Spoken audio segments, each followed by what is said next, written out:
Thanks for joining us on the 6:15 primetime newscast in the English language on Canal, the International. My name is Gladys Ambodiba. Stay tuned for our top stories.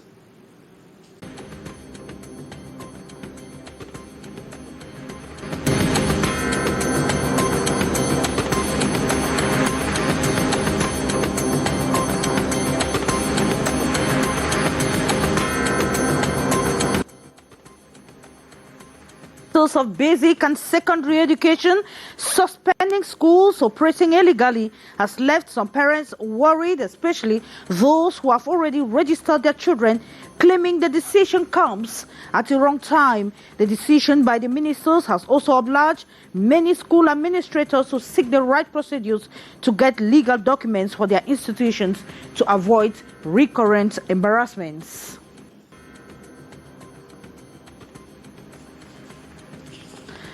And talking about noise in the nation's capital, Yaoundé, from this evening, drinking sports with disturbing and annoying sounds will face sanctions from the administration. The senior divisional officer for the Mfundi, Emmanuel Mariel Njitent, made the declaration during a consultation grouping presidents of bars and nightclub owners alongside municipal, judicial and officials of the forces of law and order this Wednesday in Yaoundé. And in Douala, despite several road rehabilitation works, the economic launch months back road networks in the economic capital have continued to degrade. From Cité de Palmier to Ndokoti, P14 roads have developed cracks, leading to a large pothole, making circulation a Herculean task. Road users have condemned what they describe as discrimination in the rehabilitation of roads. Those were top stories. Developments right ahead.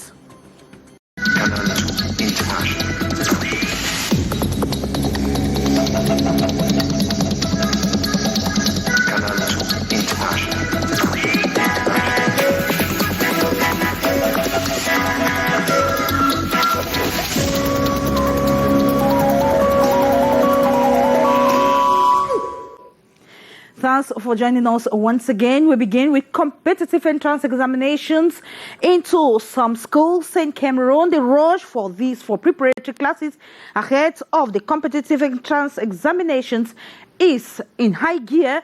Different centers crowding up to absorb the high number of young Cameroonians actually wishing to enter into these public schools or public institutions.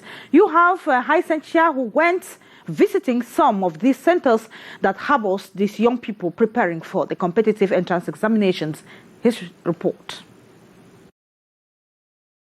With the baccalaureate certificates in their pockets, they got no time to waste, up and rushing to grab a place in the different government competitive entrance examinations.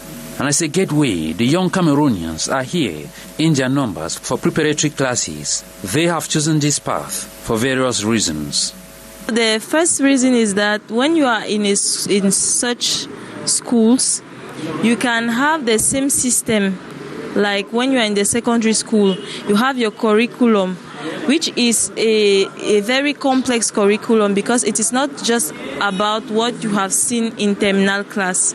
Many equally want to use the opportunity to get acquainted with their second national language. So I come in here, I did not know many things because I'm an Anglophone. This is a French center, and not all we do in school. So coming here, I apprehended certain lessons, certain chapters, which were more advantageous to me than someone who stayed at home. The motives of overcoming fear and consolidating psychological preparedness not left out. We have a system of mock examinations. With those mock examinations, you are able to master yourself during the concours. So on the day when you are going to present the real concours, you will be less stressful. Pedagogues have equally described such classes as one of the recommended ways of facilitating understanding. I personally encourage people to go and learn in groups. It is very important in learning, but the promoters must take measures to maintain discipline and put them on track. The exercise in the different centers here in the city of Yaoundé unfolding in a typical classroom setting.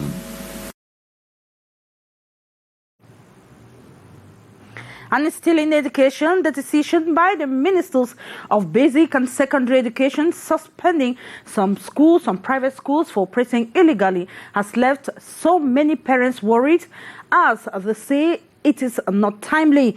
The decision by the minister has equally obliged many school administration into seeking the legal documents to operate in order to avoid recurrent embarrassments. Stephanie Chin. Over 500 primary and secondary institutions shut down by the Ministries of Basic and Secondary Education. Information from a release on August 9 that has left many parents worried and pondering over which school could be best for their children. Some parents believe the time of the release is wrong. Fermer autant d'écoles, c'est mettre encore les parents dans les difficultés. On a fermé tant et après ils ouvrent encore. Et tout ça, c'est une perte aux élèves et aux parents. It's barely weeks to the start of another academic year, and preparations ahead of back to school are already in full gear.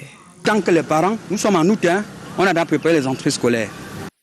Most of the schools banned from operation have failed to present proof of required documents. However, there are some that are conscious of what it takes to run an educational institution. We are not among the list of schools that have been banned not to operate for this year, 2022-2023. So therefore, what we have engaged in, our documents are already in process. We have already deposited our document with SEDUC. It has already passed through the regional level. That's the delegation of the regional delegation of basic education. And now it is at the level of the National Education Office in Yaoundé. And that is why they are working on it. And sooner or later, we shall receive our recommendation.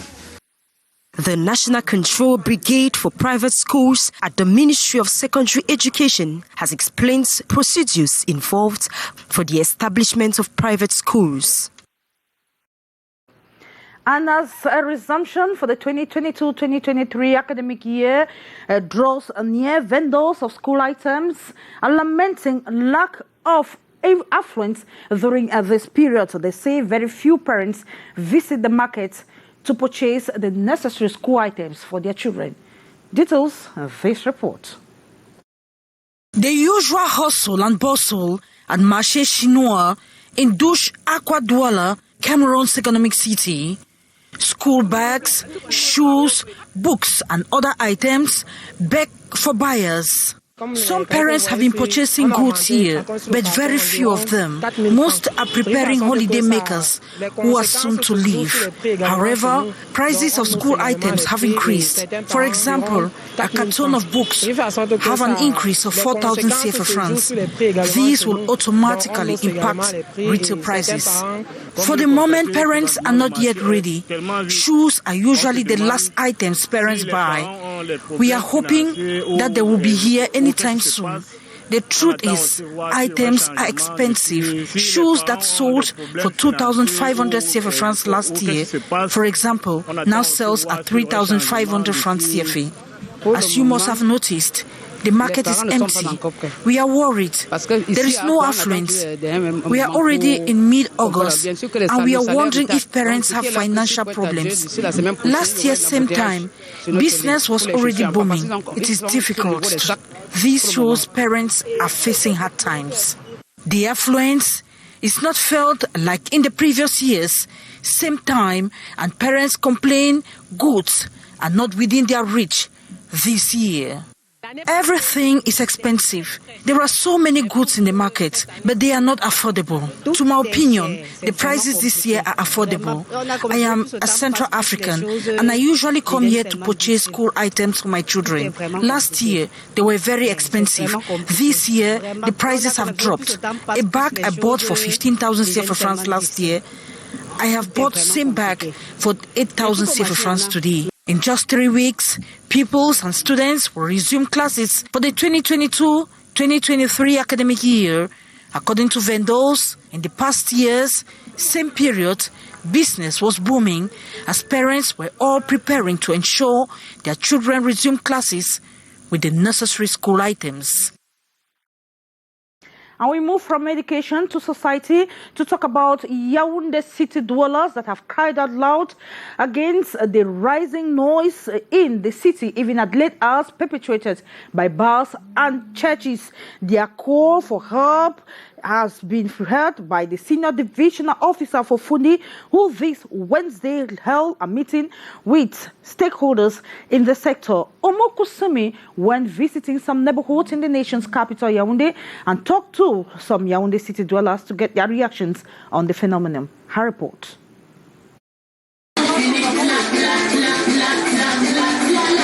Violent noise keeps growing by the day in the nation's political capital, a phenomenon that puts inhabitants in total discomfort in the morning, afternoon, and most especially in the evening. We are tired of this noise here. We even had a neighbor who was selling drugs, but he had to transfer because of the noise. I always have headache. Even if your phone rings, you need to go very far to answer the call. It's really insupportable. Living here as neighbor is very difficult. You can't even concentrate in your work. The noise they see, mostly coming from all the four corners of the neighborhoods, like Manguier and Yaoundé, caused by bars, churches, cyber cafes, stores, restaurants, and many others. We remain Africans and just try to accept. There are about 3 born-again churches here who has their own ways of praying, bars, and they don't even care if the noise disturbs or not. Though a problem to some, others do believe it is a means of attracting customers to their service, which is a market strategy.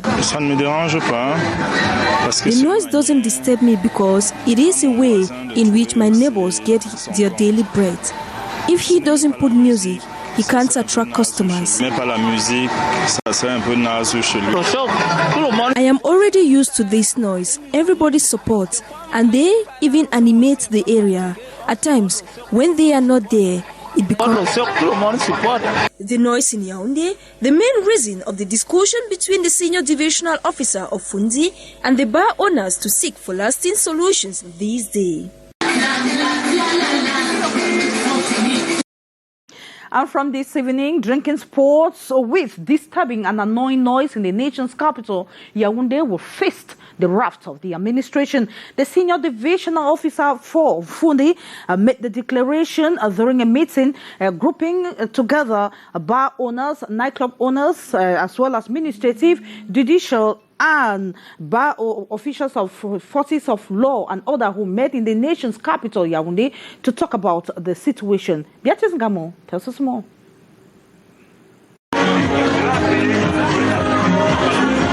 The complaint against drinking establishments numerous. From homes like schools, they cry the same. The loud sound coming from these places, a great source of urban disorder, not in accordance with the regulations in place. Cases of late closing, noises, pollution day and night without respecting the neighborhood. It is difficult for students to study their lesson, and there is a real confusion between bars and nightclubs. And concretely, the forces of law and order were part of the discussion this Wednesday will champion the cause. Every night, gendarmes and policemen will go everywhere, every side, and we have given the number that everybody can call to inform us that in my side there are many noises. We will control it. Their call is for the owners of drinking establishments to respect the 9 p.m. deadline. Those who will not respect the law, the sanction will be going until the final closure. A decision that starts tonight, August the 17th, 2022, which the unionists and association finds too sudden and too harsh. Their plea for a 6-month sensitization period pushed aside. We have the conviction today that they come with a stick to hit those who are against the law. But they forget they have the obligation also, before hitting, to use sensitization, education towards the masses. I'm leaving the meeting discouraged. While the authority is decrying the uproar, disturbances, hygiene sanitation measures, non-respect of closing time like authorization, or violation of regulations in place, the operators of drinking establishments are afraid of what the future holds for them, as sealing their businesses will sure leave them more vulnerable. And road networks in Cameroon's economic city, Douala, have continued to degrade despite rehabilitation works that have been undertaken from Cité de Palmiers to PK14 and Dokoti. Roads have developed large cracks leading to large potholes, making circulation a Herculean task. Road users have condemned what they describe as discrimination in the rehabilitation of roads. Meanwhile, the Douala city mayor has decried foul road users who continue to destroy the roads with acts of aggression. Regina Leketandak tells us more. It is midday at Carrefour Cité de Palmiers in Douala, and the struggle here is real for drivers and commuters as they battle to navigate deep potholes on the road looking like swimming pools. This is the state of the decentralized Cameroon we hope for. Look, this is what we get. We voted for people with hopes our roads will be fixed. But once the roads in areas like Bonanjo and Bonapriso are fixed, the others don't matter. In the heart of Douala, the road has been divided into two. Nobody cares. For a reputable neighborhood like Cité de Palmiers, it means nothing to anyone. Cité de Palmiers' deplorable state of road is not an isolated case. It has been observed several road stretches in the nation's economic capital have developed cracks leading to large potholes. The Ndokoti PK14 stretch is another road begging for attention as seen in these images. The roads are very bad, and motorbikes keep tumbling on the roads every day due to the poor state of the road. The PK14 road is even worse. It is impracticable. We used to charge 200 francs CFA to take passengers to PK14, but now passengers must pay up to 500 francs CFA. Despite rehabilitation works that started a few months back, the roads have continued to degrade, forcing road users to deviate. We have difficulty circulating because of the numerous potholes. Saturn is doing some work on the site. If they could help us to repair the road, it will be better, because we are now forced to pass through the petrol station to evade the back road. On his part, the Douala city mayor has denounced multiple aggressions on the road. He criticized water deposits, engine oil, and the disposal of waste oil from motorbikes and car engines as acts that make the roads vulnerable to cracks and subsequently large potholes. Meantime, it has been recommended that farmers should avoid cultivation on hillsides. Meteorologists have said several parts of Cameroon will experience torrential rains, as such will provoke disease and crop cultivation or crop destruction. Sharifa Saleh with the details.